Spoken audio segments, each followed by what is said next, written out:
किसान अपने हक के लिए दिल्ली जाना चाहता था, इन्होंने दिल्ली नहीं जाने दिया किसानों को। अगर कोई किसान अपने ट्रैक्टर में डीजल भराना चाहता था तो उसे डीजल नहीं मिलता था। 1000 के लगभग किसान शहीद हुआ।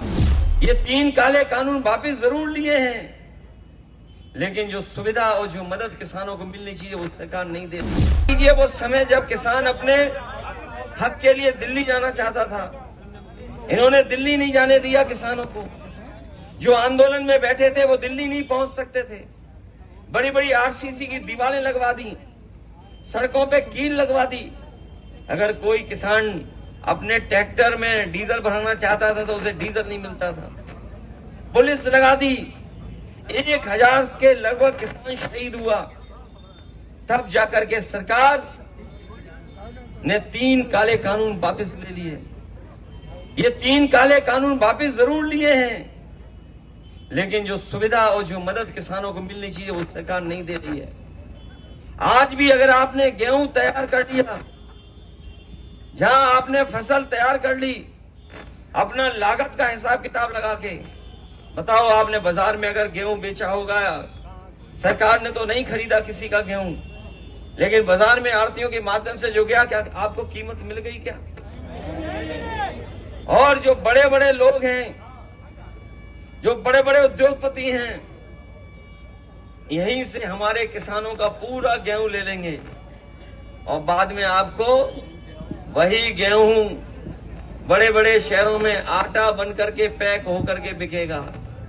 जो मुनाफा हमारे किसानों को मिलना चाहिए, वो मुनाफा ये बड़ी बड़ी कंपनियों को, बड़े बड़े उद्योगपतियों को पहुंचा रहे हैं। इसीलिए आपने देखा होगा कि हमारे बाबा रामदेव भी अपना योग छोड़ करके आटा बेचने लगे।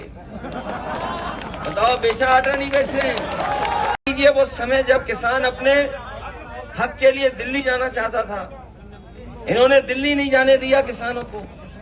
जो आंदोलन में बैठे थे वो दिल्ली नहीं पहुंच सकते थे। बड़ी बड़ी आरसीसी की दीवारें लगवा दी, सड़कों पे कील लगवा दी। अगर कोई किसान अपने ट्रैक्टर में डीजल भराना चाहता था तो उसे डीजल नहीं मिलता था। पुलिस लगा दी। 1000 के लगभग किसान शहीद हुआ। तब जाकर के सरकार ने 3 काले कानून वापस ले लिए। ये 3 काले कानून वापस जरूर लिए हैं, लेकिन जो सुविधा और जो मदद किसानों को मिलनी चाहिए वो सरकार नहीं दे रही है।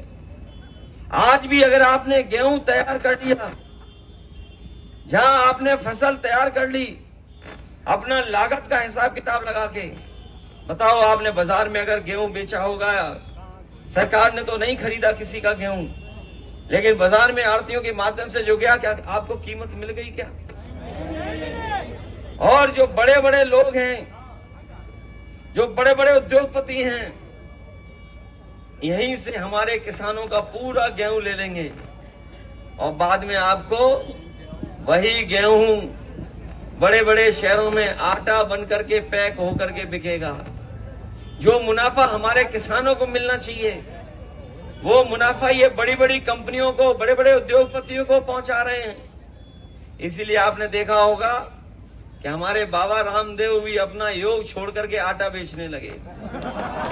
बताओ, बेचा आटा नहीं बेच रहे हैं।